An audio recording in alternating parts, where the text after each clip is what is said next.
এই জুমায় আপনাদের উদ্দেশ্যে আমার খুতবার বিষয় কোরআন শিক্ষার গুরুত্ব। ভাইরা আমার, আমরা সকলে জানি আল্লাহ রাব্বুল আলামিন আমাদেরকে মুসলিম মুমিন হিসেবে সৃষ্টি করেছেন, কবুল করেছেন। কিন্তু মুমিন মুসলিম একজন ব্যক্তি ঈমান আনলে, ইসলাম গ্রহণ করলেই হতে পারে। আর ঈমান ইসলাম যখন সে গ্রহণ করবে, তখন তাকে জানতে হবে ঈমানের মূল উৎস কি আর ইসলামের মূল উৎসটা কি।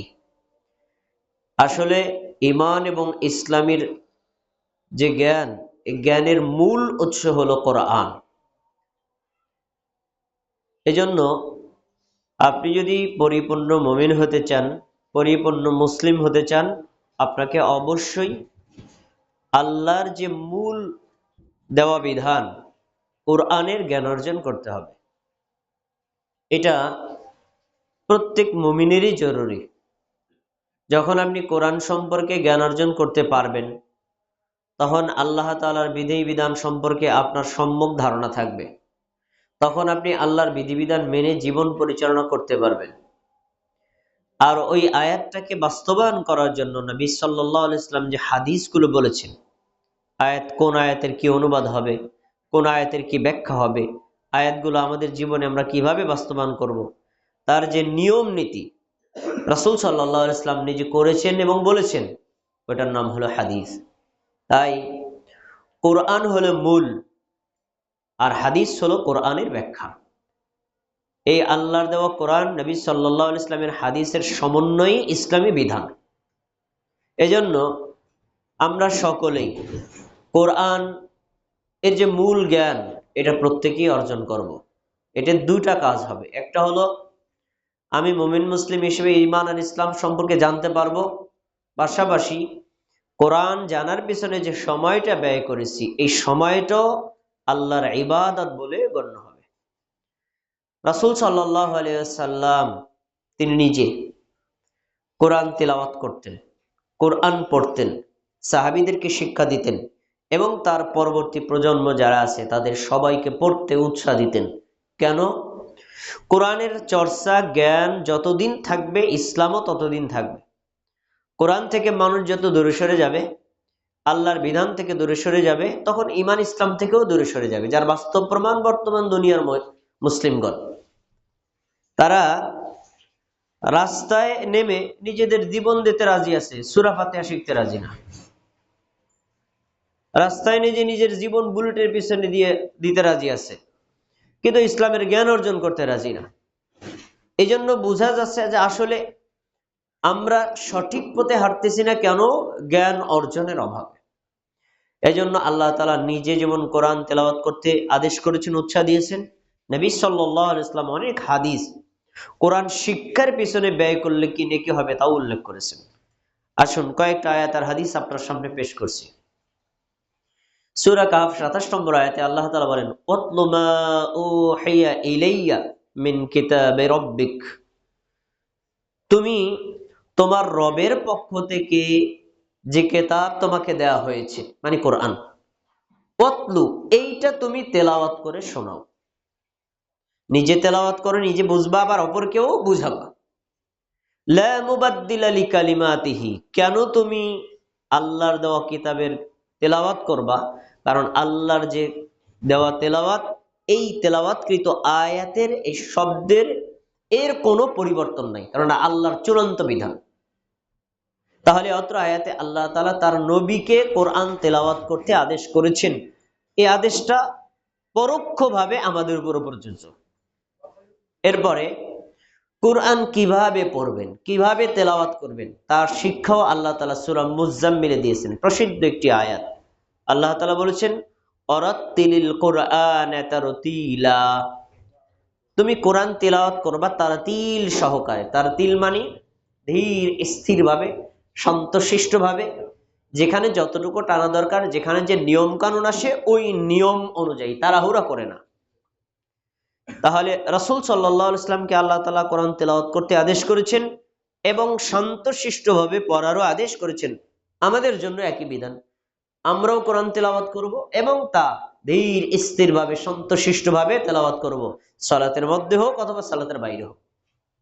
তাড়াহুড়া করে পড়তে পারে সেই ব্যক্তি যার আয়াত মুখস্থ করা দরকার, সে বারবার পড়বে, অথবা মুখস্থকৃত আয়াতটাকে ইয়াদ রাখা দরকার, তখন সে তাড়াহুড়া করে পড়তে পারে। কিন্তু স্বাভাবিক তেলাওয়াতের গতি হবে একদম ন্যাচারাল, কোনো আর্ট হবে না এর মধ্যে। অনুরূপভাবে রাসূলুল্লাহ সাল্লাল্লাহু আলাইহি ওয়াসাল্লাম উম্মতদেরকে, তার সাহাবীদেরকে কোরআন পড়ার ব্যাপারে উৎসাহ দিয়ে অনেক ফজিলত উল্লেখ করেছেন। সুনানে তিরমিজিতে বর্ণিত হাদিস, আব্দুল্লাহ ইবনে মাসউদ রাদিয়াল্লাহু আনহু বলেন, রাসূলুল্লাহ সাল্লাল্লাহু আলাইহি ওয়াসাল্লাম বলছেন, মান ক্বারা হারফাম মিন কিতাবিল্লাহ, যে ব্যক্তি আল্লাহর কিতাবের একটি হরফ পড়বে, হরফ মানে বর্ণ, হরফ মানে অক্ষর, একটা বর্ণ পড়বে, ফালাহু বিহি হাসানাতুন, একটা বর্ণ পড়লেই তার জন্য একটি নেকি দেওয়া হবে। সুবহানাল্লাহ। এটা কিন্তু আমরা এইভাবে হাদিস শুনি না, আমরা বলি একটা বর্ণ পড়লে 10টি নেকি দেওয়া হবে। আসলে হাদিসটা এইভাবে আসে নাই। একটি বর্ণ পড়লে একটাই নেকি দেওয়া হবে। এরপরে শব্দটা ওয়াল হাসানাতু বিআশরি আমসালিহা, কোরআন তিলাওয়াত করলে, কোরআন পড়লে একটা বর্ণে একটা নেকি, কিন্তু ওই একটা নেকির ওজন, একটা নেকির মান, একটা নেকির মূল্য অন্যান্য আমলের 10টা নেকির সমান। সুবহানাল্লাহ। পার্থক্যটা একটু ভালো করে বুঝতে হবে। উদাহরণস্বরূপ আমি জিকির করছি, জিকির করে 10টা নেকি অর্জন করছি। আরেক লোক কোরআনের একটা হরফ পড়ছে, সে পাইছে একটা নেকি। আমার জিকিরের 10টা নেকির ওজন যা, কোরআন তেলাওয়াতের একটা হরফের ওজন তা। সরাসরি একটা হরফ পড়লে 10টা নেকি এরকম না, নেকি একটা, কিন্তু এই একটা নেকির ওজন অন্যান্য আমলের 10টা নেকির সমান। তাহলে বোঝা যাচ্ছে যে অন্যান্য আমল ওইগুলোও গুরুত্বপূর্ণ, কিন্তু সেগুলোর নেকির তুলনায় কোরআন তেলাওয়াতের নেকির মান মর্যাদা 10 গুণ বেশি। রাসূল সাল্লাল্লাহু আলাইহি ওয়াসাল্লাম ভাগ করে বলেছেন, হরফ মানে আমরা তোমরা মনে করো না যে আলহামদু এই একটা হরফ, লিল্লাহ একটা হরফ, এরকম না। আলহামদুলিল্লাহ বললে আলহামদুর প্রথম আলিফ এটা একটা হরফ, লাম এটা একটা হরফ, এরকম এক একটা বর্ণ একটা একটা করা হবে, তাহলে নেকির পরিমাণ অনেক বেশি হয়। আমরা এই হাদিস থেকে যেটা পেলাম, রাসূল সাল্লাল্লাহু আলাইহি ওয়াসাল্লাম কুরআন তিলাওয়াতের ফজিলত বর্ণনা করেছেন, প্রতিটি হরফে একটা নেকি, যে একটা নেকি 10টা নেকির সমান। একটা প্রশ্ন আছে, কোরআন না বুঝে পড়লে কি নেকি পাওয়া যাবে? বাংলাদেশে বা বর্তমান বিশ্বে যারা আহলে কোরআন হিসেবে পরিচিত, তারা হাদিস অস্বীকার করে, শুধু কোরআন মানে, তারা বলে কোরআন না বুঝে পড়লে কোনো নেকি হবে না। তাদের এই কথাটা সত্য না। আবার আমাদের কিছু মানুষ আছে সারা জীবন পড়েই গেল, অর্থের ধারে কাছেও বললো না, ওনারও হক পেতে নাই। হক হলো দুইটার মাঝে। কোরআন সাধারণভাবে পড়লেও প্রত্যেকটা হরফে নেকি পাবেন, আপনি অর্থ বুঝলেও পাবেন, না বুঝলে পাবেন। কিন্তু আসলে কোরআন শুধু রিডিং পড়ার জন্যই নাজিল না, এর অর্থ বুঝা এবং ওইটা জীবনে বাস্তবায়ন করা মূল উদ্দেশ্য। তো আপনি পড়বেন, সাথে সাথে অর্থ জানার চেষ্টা করবেন, বিশ্বাস করবেন, আমল করার চেষ্টা করবেন, তাহলে কোরআন পড়াও হলো এবং জীবনে বাস্তবায়ন করার যে মূল্য ওইটাও হলো। তাই শুধু রিডিং পড়ার মধ্যে সীমাবদ্ধ না রেখে অর্থ ব্যাখ্যা বুঝে পড়ার আমাদেরকে চেষ্টা করতে হবে। কোরআন আপনি যদি শেখেন, আপনি যদি পড়েন, আল্লাহ রাব্বুল আলামিন আল্লাহ তাআলাকে আপনাকে পৃথিবীতেও মান মর্যাদা বাড়িয়ে দিবেন, কবরেও আপনার মান মর্যাদা বাড়িয়ে দিবেন, আখিরাতেও আপনার মান মর্যাদা বাড়িয়ে দিবেন। 3টি জায়গাতে, দুনিয়াতে, কবরে, আখিরাতে। দুনিয়াতে আল্লাহ তাআলা আপনার মান মর্যাদা বাড়াবেন। রাসূল সাল্লাল্লাহু আলাইহি ওয়াসাল্লামের সাহাবী ওমর রাদিয়াল্লাহু তাআলা আনহুর জামানায় একজন ব্যক্তি ছিল, গোলাম। ওমর রাদিয়াল্লাহু তাআলা আনহু তার যত ধরনের গুরুত্বপূর্ণ পরামর্শ ছিল, প্রত্যেকটা পরামর্শে ওই ব্যক্তিকে উপস্থিত রাখতেন। তার নাম ছিল ইবনে আবজা। ওই ব্যক্তিকে উপস্থিত রাখতেন। তো বাকি যারা স্বাধীন পুরুষ ছিলেন, তারা একটি দৃষ্টিকোণ মনে করতেন, একজন গোলাম একজন খলিফার গুরুত্বপূর্ণ পরামর্শ সবাই থাকবে, জিনিসটা কেমন হলো?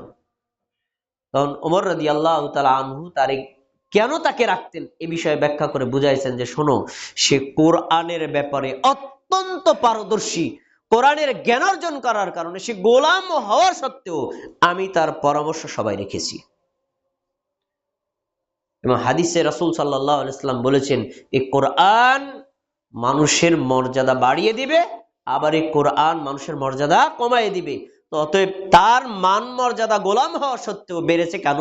কোরআনের জন্য, কোরআনের জন্য। তাহলে দুনিয়াতেও আল্লাহ তাআলা তার সম্মান, তার মান মর্যাদা বাড়িয়ে দেন কোরআনের জ্ঞান অর্জন করলে। এই আপনি কোরআন যদি পড়েন, আল্লাহ রাব্বুল আলামিন আপনার মান মর্যাদা দুনিয়াতে কিভাবে বাড়াবেন তার একটা দৃষ্টান্ত দিয়েছেন। হাদিসটা ছোট, একজন ভাবুক যদি ভাবে হাদিসটা নিয়ে, তাহলে তার অন্তর কেঁপে ওঠার কথা। দেখেন, সহিহ মুসলিমের হাদিস, আনাস রাদিয়াল্লাহু আনহু বলেন, قال رسول الله صلى الله عليه وسلم لأبي। আনাস ইবনে মালিক রাদিয়াল্লাহু তাআলা আনহু বলেন, রাসূল সাল্লাল্লাহু আলাইহি সাল্লাম উবাই ইবনে কাব রাদিয়াল্লাহু আনহুকে বললেন। উবাই ইবনে কাব কে? তিনিও রাসূলের একজন সাহাবী। কি বললেন শুনেন, ইন্নাল্লাহা আমারানি আন আকরা আলাইকা। উবাই, আল্লাহ আমাকে আদেশ করেছেন আমি যেন তোমাকে কোরআন তেলাওয়াত করে শোনাই। সুবহানাল্লাহ বলেন। বাক্যটা ভালো করে বুঝেন। আমাদের নবী বলছেন আল্লাহ আমাকে আদেশ করেছেন আমি যেন তোমাকে কোরআন তেলাওয়াত করে শোনাই। উদাহরণস্বরূপ, এই কথাটা যদি আল্লাহর নবী আপনাকে বলতেন, আপনি তখন কি মন্তব্য করতেন একটু ভাবেন। আর সাহাবীর একটা মন্তব্য শোনেন। সাহাবী বলছেন, আল্লাহু সাম্মানি লাকা। আল্লাহর রাসূল, আল্লাহ কি আমার নামটা আপনাকে বলে বলছেন? আমার নাম উচ্চারণ করে কি আপনাকে বলছেন আমাকে শোনাও? কথাটা এরকম? আচ্ছা, রাসূল সাল্লাল্লাহু আলাইহি ওয়াসাল্লাম বলছেন, আল্লাহু সাম্মাকা লি, আল্লাহ তোমার নাম উচ্চারণ করে আমাকে বলছেন উবাইকে কোরআন তেলাওয়াত করে শোনাও। সুবহানাল্লাহ। এই কথাটা শোনার পরে ফাজাআলা উবাইয়ুন ইয়াবকি, উবাই রাদিয়াল্লাহু তাআলা আনহু কাঁদতে লাগলেন। এই কথাটা শোনার পরে কে কাঁদতে লাগলেন? কেন কাঁদছেন আপনারা কি বলতে পারবেন কেন কাঁদছেন? আমি উদাহরণ দিয়ে বুঝাই তাহলে বুঝবেন। আমার একটা ছেলে আছে, ছেলেটা হারায় গেছে, বহু তল্লাশি করে পাই না। 20 বছর পরে ছেলেটা আসছে, পরে নিশ্চিত হলে জানতে পারলাম এটা আমার ছেলে। এখন ছেলেটাকে পাওয়ার পরে আমরা কি হাসি না কাঁদি? কাঁদবেন কেন? কাঁদবেন কেন? আপনি হাসবেন। খুশি না? খুশির লিমিট যখন ক্রস করে তখন মানুষ আর হাসে না, তখন কি করে? কাঁদে। তিনি চিন্তা করছেন সমস্ত মহাবিশ্বের রব আল্লাহ যদি তার নবী মুহাম্মদ সাল্লাল্লাহু আলাইহি ওয়াসাল্লামকে আমার নাম ধরে বলে উবাইকে তেলাওয়াত করে শোনাও, তাহলে আল্লাহ আমাকে কতটা সম্মানিত করেছেন, এই খুশিতে তিনি কেঁদে দিয়েছেন। এখন প্রশ্ন হলো তার নামটা কেন বললেন? অন্য কারো নাম তো বলতে পারেন, আবু বকর, ওমর, ওসমান, তাদের নাম কেন বললেন না? কারণ তিনি হচ্ছেন সাহাবীদের মধ্যে কোরআন তেলাওয়াতে সবচেয়ে বেশি পারদর্শী সাহাবী। কোন গুণের কারণে তার নামটা নিয়েছেন? কোরআন তিলাওয়াত করার কারণে, কোরআনের জ্ঞানার্জন করার কারণে, কোরআন শেখার কারণে। তাহলে কোরআন শিখলে আল্লাহর কাছে তার মান মর্যাদা কমে যায় না? কমে যায় না? কতবার চিন্তা করেন। এরপরে কোরআন আপনার জন্য হবে একজন চিরসঙ্গী, কবরেও সঙ্গী, জাহান্নাম থেকে বাঁচানোর সঙ্গী, জান্নাতেরও সঙ্গী, যার অপর শব্দ হলো শাফাআতকারী, সুপারিশকারী।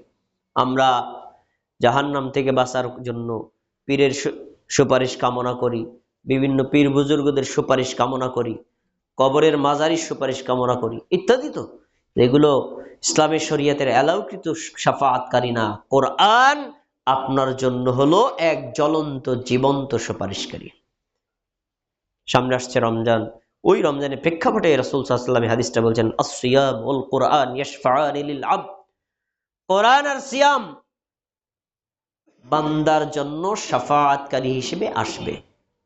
সিয়াম এসে বলবে, আয় রব মানাতুহুমুত তুআমা ওয়াশ শাহওয়াতা বিন নাহার, আমাকে রাখার কারণে, দিনের বেলায় রোজা রাখার কারণে খেতে পারে নাই, পানি পান করতে পারে নাই, স্ত্রী সহবাস করতে পারে নাই, এগুলো সে বর্জন করেছে সিয়ামের কারণে।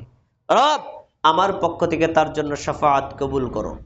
কোরআন বলবে, ইকুলুর রব, রব বলবে, আয় রব, হে আমার প্রভু, মানাতুহুমুন নাওমা বিল লাইলি, কোরআন তাহাজ্জুদের সালাতে সে পড়েছে, অন্য সময় সে পড়েছে, যার কারণে তাকে আমি ঘুমাতে দেইনি, সে আমাকে নিয়ে সময় ব্যয় করেছে, এজন্য আমার পক্ষ থেকে তার সুপারিশ কবুল করুন। তখন রাসূল সাল্লাল্লাহু আলাইহি ওয়াসাল্লাম কোরআনের ব্যাপারে এবং সিয়ামের ব্যাপারে দুইটা মন্তব্য একসাথে বলেছেন, ফায়ুশাফাআন, কোরআনের সুপারিশও আল্লাহ কবুল করবেন, সিয়ামের সুপারিশও আল্লাহ কবুল করবেন। তাহলে শাফাআতকারী পাওয়া গেল কোরআন, শাফাআতকারী পাওয়া গেল সিয়াম, এবং এদের সুপারিশ যে কবুল হবে তাও আল্লাহ নবী নিশ্চিত করেছেন। তো আপনি যদি কোরআনকে আপনার সঙ্গী বানাতে পারেন, নিয়মিত তেলাওয়াত করেন, কোরআন পাঠ করেন, কোরআন বোঝার জন্য চেষ্টা করেন, কোরআন অনুযায়ী আমল করার চেষ্টা করেন, এই কোরআন আপনার জন্য কিয়ামতের দিন শাফাআতকারী মানে জাহান্নাম থেকে বাঁচানোর এক মাধ্যম হিসেবে আগমন করবে এবং সেটা কবুল হবে। তাই কোরআন আমাদেরকে তেলাওয়াত করতে হবে। আমি এর আগে বলেছিলাম, কোরআন পড়লে আপনার মান মর্যাদা আখিরাতেও বেড়ে যাবে। কিভাবে বাড়াবে তার একটা দৃষ্টান্ত নেন। রাসূল সাল্লাল্লাহু আলাইহি ওয়াসাল্লাম বলেন, ইউকালু লিসাহিবিল কুরআন ইকরা, দুনিয়াতে যারা কোরআন পড়বে, কোরআনকে বিশ্বাস করবে, কোরআন অনুযায়ী আমল করবে, কোরআন অনুযায়ী জীবন গঠন করবে, কিয়ামতের দিন আল্লাহ তাআলা এই পাঠককে বলবেন, ইকরা, পড়ো। সে পড়বে আর সমস্ত মানুষ আর জিন শুনবে। কিয়ামতের দিনে আদেশ, পড়ো, ইকরা, পড়ো, ওয়ারতাকি, আর আরোহণ করো, পড়বা আর এক একটা ধাপ, এক একটা স্তরে তুমি উঠবা। এর বলছেন ওয়ারাত্তিল কামা কুনতা তুরাত্তিল ফিদ দুনিয়া, কিভাবে পড়বা? দুনিয়াতে যেভাবে শান্তশিষ্ট ভাবে, ধীর স্থির ভাবে তার তিল সহকারে পড়েছিল ওইভাবে। এখানে একটা শর্ত পাওয়া যায়, দুনিয়াতে যারা তাড়াহুড়া করে পড়েছে, ধীর স্থির ভাবে পড়ে নাই, শান্তশিষ্ট ভাবে পড়ে নাই, তাদেরকে অফার দেওয়া হবে না। যারা ধীর স্থির ভাবে, শান্তশিষ্ট ভাবে, সুন্দর করে মনোযোগের সাথে পড়েছে, তাদেরকে শুধু এই সুযোগটা দেওয়া হবে, পড়ো আর আরোহণ করো। এরপর বলছেন, ওয়ারাত্তিল কামা কুনতা তুরাত্তিল ফিদ দুনিয়া ফাইন্না মানজিলা ইনদা আখিরি আয়াতিন তাকরাহুহা, তুমি পড়তে থাকবা, পড়তে পড়তে যেই আয়াতে গিয়ে তোমার পড়া শেষ, ওইখানেই তোমার জান্নাতের থাকার স্থান। সুবহানাল্লাহ। তো একজন ব্যক্তি যদি কোরআনের শুরু থেকে শেষ পর্যন্ত প্রত্যেকটা আয়াত পড়ে, এক একটা আয়াত পড়বে, এক একটা স্তর চেয়ে আরোহণ করবে। কোরআনে কয়টা আয়াত আছে? কয়টা আয়াত আছে? 6666টা। এই যে 6666টা, এটা আছে হলো হুজুরদের মুখে, গুনলে মিলবে না। এটা শুধু হুজুরদের মুখে আছে, গুনলে মিলাইতে পারবে না, কোনোদিনও মিলবে না। মিলায়া দেখেন, 6236টি আয়াত, 6236টি আয়াত। আপনি একটা আয়াত পড়বেন, এক একটা স্তরে উঠবেন। আপনি যদি সব কোরআনের আয়াতগুলো পড়েন, বিশ্বাস করেন, ওই অনুযায়ী আমল করেন, তাহলে আপনি 6236টা স্তরে গিয়ে জান্নাতে অবস্থান করতে পারবেন। সুবহানাল্লাহ। আখিরাতে কোরআন পড়ার কারণে মান মর্যাদা কমছে না বাড়ছে?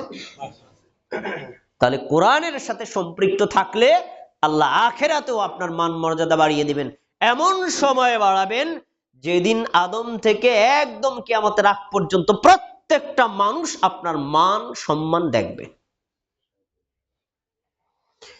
ভাইরা আমার, মৃত্যুর পর কবরেও যে কোরআন পড়ে তার মান মর্যাদা বেশি থাকে।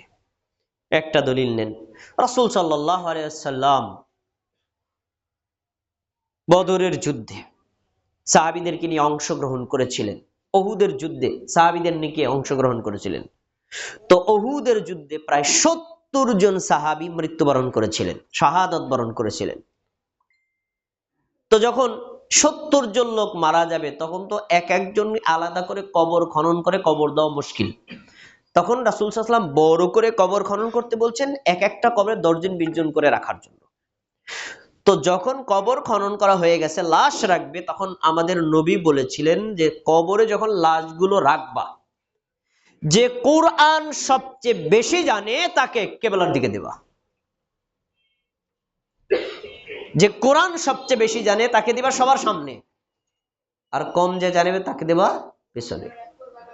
কবরে তার মান মর্যাদা বাড়ছে না কমছে? সামনে দেওয়া হলো কেন? কোরআন বেশি জানে তাই, কোরআনের সাথে সম্পৃক্ত বেশি তাই, কোরআন তেলাওয়াত করে বেশি তাই, কোরআনের জ্ঞান অর্জন করেছে বেশি তাই। তার রাসূল সাল্লাল্লাহু আলাইহি ওয়াসাল্লামের আদেশ অনুযায়ী কোরআনে রাখার যে মান, সেই ক্ষেত্রেও কোরআনের পাঠকের মান মর্যাদা বেশি। আরেকটি হাদিস দেখেন, রাসূল সাল্লাল্লাহু আলাইহি ওয়াসাল্লাম বলেছেন যে মানুষ মারা যাওয়ার পর কবরে যখন রাখা হয়, যারা কবরে মাটি দেয়, দাফন করে, তখন প্রথম ব্যক্তি 40 কদম যাওয়ার পর ওই মৃত ব্যক্তির দেহে রূহ ফেরত দিয়ে তাকে বসানো হয়, তারপরে তাকে প্রশ্ন করা হয়। কয়টা প্রশ্ন করা হয় এটা কি আপনাদের জানা আছে? কয়টা প্রশ্ন করা হয়? 3টা, তাই না? কিন্তু জেনে রাখেন, কাফের, মুশরিক, মুনাফিকদের প্রশ্ন করা হয় 3টা, কিন্তু মুমিনকে করা হয় 4টা। মুমিনকে 4টা প্রশ্ন করা হয়। প্রশ্নগুলো আপনারা জানেন, উত্তর জানেন, এটা আমার আলোচ্য বিষয় না। তো যখন একজন মুমিনকে ফেরেশতা এসে 3টা প্রশ্ন করবে, মান রব্বুকা, তোমার রবকে, তখন সে বলবে রব্বি আল্লাহ। তোমার ওমা দীনুকা, তোমার ধর্ম কি? তখন সে বলবে দীনিয়াল ইসলাম, আমার ধর্ম ইসলাম। ওমান নবিয়ুকা, তোমার নবীকে? তখন সে বলবে নবিয়ুনা মুহাম্মদ সাল্লাল্লাহু আলাইহি সাল্লাম। এই 3টা প্রশ্নের উত্তর যখন বলবে, তখন ওই ফেরেশতা খুশি হয়ে তাকে 4র্থ প্রশ্ন করবে। এই প্রশ্নটার কোনো ঠেকানোর জন্য না, আটকানোর জন্য না, এটা হলো খুশি হয়ে করবে। 4র্থ প্রশ্ন হলো মা ইলমুকা, তুমি যে 3টা প্রশ্নের উত্তর সঠিক এবং যথার্থ দিলা, কিভাবে জানলা? জানলা কিভাবে? এত চমৎকার প্রশ্নের উত্তর দিলা, কিভাবে শিখছো? আমরাও তো অনেক সময় কারো ইন্টারভিউ নেওয়ার সময় যখন 10টা প্রশ্নকে 10টারই উত্তর দিই, তখন জিজ্ঞেস করি তুমি কোন স্কুলে পড়ছো। আচ্ছা, এইটা কি ইন্টারভিউর প্রশ্নের অংশ? না, এটা হলো তার পারফরমেন্সে খুশি হয়ে তাকে প্রশ্ন করা। ঠিক একই কথা, যখন 3টা প্রশ্নের উত্তর 100তে 100 নম্বর পেল, তখন তাকে কাউন্টার জিজ্ঞেস করা হচ্ছে মা ইলমুকা, হে মুমিন বান্দা, কিভাবে জানলা, এত চমৎকার উত্তর দিলা? তখন তার উত্তরটাকে শোনেন, ক্বরাআতু কিতাবাল্লাহ। আমি কেন চমৎকার ভাবে বলতে পেরেছি? এক, আমি আল্লাহর কিতাব পড়েছি। শোনার উপর নির্ভর করে নয়, ক্বরাআতু কিতাবাল্লাহ, আমি আল্লাহর কিতাব পড়েছি। ওয়া সাদ্দাকতু বি, আল্লাহ তার কিতাবে যা বলেছেন এটাকে আমি সত্যায়ন করেছি, এই জন্য আমি যথার্থ উত্তর দিতে পেরেছি। সুবহানাল্লাহ। এরপরে রাসূলের হাদিস হলো, যখন উত্তর সঠিক পাওয়া গেল, তখন মুনাদিন ফিস সামা, আসমান থেকে একজন বলবেন আন সাদাকা আবদি, আমার বান্দা সঠিক উত্তর দিয়েছে, আমার বান্দাকে জান্নাতের পোশাক পরায় দাও, আমার বান্দার জন্য জান্নাতের বিছানা বিছায় দাও, আমার বান্দার দৃষ্টি যত দূর যায় কবরকে তত দূর প্রশস্ত করে দাও। এখন এই যে কথাগুলো বললেন আসমান থেকে, তিনি কে? আর আমরা বলি আল্লাহ আছে সব জায়গায়। এখানেও একই কথা, আসমান থেকে আল্লাহ বলবেন আন সাদাকা আবদি, আমার বান্দা সত্য বলেছে। তাহলে আল্লাহ কোথায় আছে? আসমানের উপরে। আমি হাদিসটা বলেছি কেন? দেখেন, কোরআনের জ্ঞান অর্জন করলে, কোরআন পড়লে, কোরআন বুঝলে কবরেও তার মান মর্যাদা বেশি। তাই আমাদের প্রত্যেকের উচিত হবে কোরআন সম্পর্কে জ্ঞান অর্জন করা, কোরআন পড়া, কোরআন বোঝা, কোরআন অনুযায়ী জীবন গঠন করা। কোরআনের আয়াতগুলো শান্তশিষ্টভাবে তার তিল সহকারে পড়বেন এবং কোরআনের আয়াতগুলো অর্থ বোঝার চেষ্টা করবেন। আর অর্থ এবং ব্যাখ্যা বোঝার ক্ষেত্রে অবশ্যই সালাফদের মানহাজ অনুযায়ী বোঝার চেষ্টা করবেন। সালাফদের মানহাজের বাইরে গিয়ে কোনো মানুষের ব্যাখ্যা, ভ্রান্ত ব্যক্তিদের ব্যাখ্যা এবং তাদের যুক্তি যদি আপনি বুঝেন, কোরআনকে কোরআনের মতো শিখতে পারবেন না। তাই আমাদের সবারই উচিত হবে কোরআন তিলাওয়াত করা এবং কোরআন শেখানো। রাসূল সাল্লাল্লাহু আলাইহি ওয়াসাল্লামের একটি সাহাবীদের যে কর্ম ইমাম বুখারী রাহিমাহুল্লাহ কিতাবুল ঈমানের মধ্যে এনেছেন। তিনি বলেছেন ওয়াকাত তাআলামু আসহাবুন নবী সাল্লাল্লাহু আলাইহি ওয়াসাল্লাম বা'দা কাবিরা সিন্নিহিম। রাসূল সাল্লাল্লাহু আলাইহি ওয়াসাল্লামের সাহাবীরা অনেকে ছিলেন এমন যে 80 বছর বয়স হয়েছে তখন তারা মুসলমান হয়েছেন। বয়স 80 কেবল মুসলমান হয়েছে, কিন্তু মুসলমান তখন হলেও ওই সময় তারা কোরআন পড়ে ওই বৃদ্ধ বয়সে হাফিজুল কোরআন হয়ে যেতেন। ওই বয়সেও তারা, বৃদ্ধ বয়সেও তারা কোরআন শিখতেন। তো আসলে কোরআন শেখার জন্য কোনো বয়স নেই, যে কোনো বয়সে আপনি কোরআন শিখতে পারেন, কিন্তু কোরআন শেখার জন্য সবচেয়ে উপযুক্ত সময় হলো কিশোর বয়স, শিশু বয়স। কারণ ওই সময় শিশু সন্তান থাকে কাদামাটির মতো, আপনি ওদেরকে যেদিকে ডাইভার্ট করবেন এদিকেই যাবে। আপনি যদি ওরে নিয়ে নোয়াখালীতে রাখেন তাহলে পড়বে প, উচ্চারণ করবে হ, পানি বলবে হানি। কেন? শিখছে ওখানে তাই, ছোটবেলায় যা শিখে তাই। আপনি ওরে নিয়ে চাপাই নবাবগঞ্জে রাখবেন, দেখবেন ও তালব বসা উচ্চারণই করতে পারে না, তালব বসা বলবে সা, উচ্চারণ ওখানকার এলাকার যা করছে তাই। আমি কথা বলার কারণ হলো যে বড় হলে মানুষের জিহ্বাটা মোটা হয়ে যায়, তখন অনেক শব্দ কোরআন যেভাবে চায় সেভাবে উচ্চারণ করা সম্ভব হয় না, কিন্তু ছোটবেলায় সম্ভব। তাই কোরআনকে যদি কোরআনের মতো বিশুদ্ধ করে তেলাওয়াত শিখতে হয়, কিশোর বয়সী শিশু বয়সী শিখতে হবে। আমরা যারা বড় হয়ে গেছি, আমরা জীবনে যে ভুল করেছি এই ভুলকে ওভারকাম করার জন্য আমাদের পরবর্তী প্রজন্মকে এই ভুলটা করানো যাবে না। অবশ্যই তাদেরকে বিশুদ্ধ কোরআনের শিক্ষা দিতে হবে। বিশুদ্ধ কোরআন উচ্চারণ করে অর্থ বুঝে পড়ার জন্য আমাদের সন্তানদেরকে যদি এভাবে তৈরি করতে চাই, তাহলে আমরা একটা প্রতিষ্ঠানের সাথে যুক্ত থাকতে পারি, আত-তাকওয়া ইসলামিক একাডেমি মাদারীপুর। আপনাদের আলহামদুলিল্লাহ অনেকে সন্তান দিয়েছেন, এদের ক্লাস শুরু হয়ে গেছে। এখনো যাদের সন্তান ভর্তি বাকি আছে তাদেরকে একটু অনুরোধ করি, এই কোরআনকে কোরআনের মতো, হাদিসকে হাদিসের মতো, আকীদাকে আকীদার মতো, ইসলামকে ইসলামের মতো বোঝার জন্য যদি চান, তাহলে এই প্রতিষ্ঠানের সাথে আপনার সন্তানকে যুক্ত রাখেন, যাতে আপনার সন্তান কোরআন এবং হাদিস এটা বিশুদ্ধ করে শিখতে পারে, ঈমান ইসলামের উপর অটল থাকতে পারে। আল্লাহ আমাদের সবাইকে কোরআনের সাথে সম্পৃক্ত থাকার তৌফিক দান করুন। আমিন।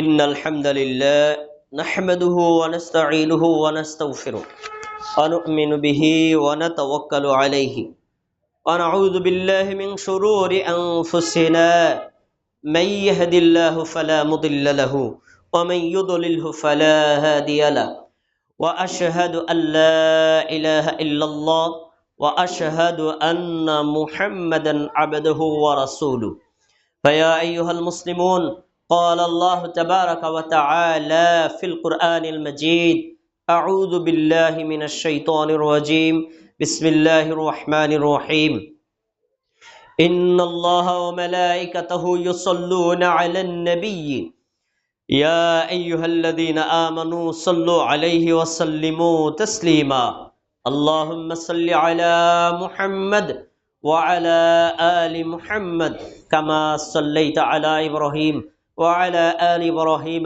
إنك حميد مجيد اللهم بارك على محمد وعلى آل محمد كما باركت على إبراهيم وعلى آل إبراهيم إنك حميد مجيد وارض اللهم عن الصحابة أجمعين خصوصا منهم الخلفاء الراشدين منهم أبي بكر عمر وعثمان وعلي رضي الله تعالى عنهم وعن التابعين ومن تبعهم إلى يوم الدين আল্লাহ আপনি আমাদের জুমার খুতবাকে কবুল করে নিন, আমাদের জুমার সালাতকে কবুল করে নিন, আমাদের ফরজ আমলগুলোকে কবুল করে নিন, আমাদের নফল আমলগুলোকে কবুল করে নিন। এই নেক আমলের ওসিলায় আমাদের পাপগুলো ক্ষমা করে দিন, আমাদের কবিরা গুনাহগুলো ক্ষমা করে দিন, আমাদের সগীরা গুনাহগুলো ক্ষমা করে দিন। আল্লাহ আপনি আমাদেরকে মুমিন হিসেবে কবুল করুন, কোরআনের পাঠক হিসেবে কবুল করুন, কোরআনের জ্ঞান অর্জন করার তৌফিক দান করুন, সারা পৃথিবীর মুসলমানদেরকে কোরআন বোঝার তৌফিক দান করুন, কোরআন অনুযায়ী জীবন গঠন করার তৌফিক দান করুন। আল্লাহ আপনি আমাদের পরবর্তী প্রজন্মকে কোরআনের পাঠক হিসেবে কবুল করুন, কোরআনের সঙ্গী হিসেবে আমাদেরকে কবরে এবং হাসরেও তাদেরকে এই কোরআনকে আমাদের শাফাআতকারী হিসেবে কবুল করুন। আল্লাহ আপনি আমাদের দোয়াকে কবুল করে নিন। ফরহাদ ভাই নামে আমাদের একজন দিনী ভাই, তিনি অসুস্থ, দোয়া চেয়েছেন। আল্লাহ তাআলা ভাইকে দ্রুত সুস্থতা দান করুন। আমাদের পরিচিত আরো যারা অসুস্থ তাদের সবাইকে সুস্থতা দান করুন। আমাদেরকে আল্লাহ পরিপূর্ণ সুস্থতা দান করুন। আমাদের পরিবারে যারা অসুস্থ তাদেরকে সুস্থতা দান করুন। আমরা যারা অভাবগ্রস্ত, আল্লাহ আমাদের অভাবকে দূর করে দিন। আল্লাহ আপনি আমাদের দোয়াকে কবুল করে নিন। অত্র মসজিদটাকে কবুল করে নিন। আত্তাকওয়া ইসলামী একাডেমিকে কবুল করে নিন। একাডেমির সন্তান যারা ভর্তি হয়েছে তাদের মেধাকে বাড়িয়ে দিন। তাদেরকে, তাদের মধ্য থেকে আলেম ওলামা দাঈ ইলাল্লাহ কবুল করে নিন। আল্লাহ আপনি আমাদের দোয়াকে কবুল করে নিন।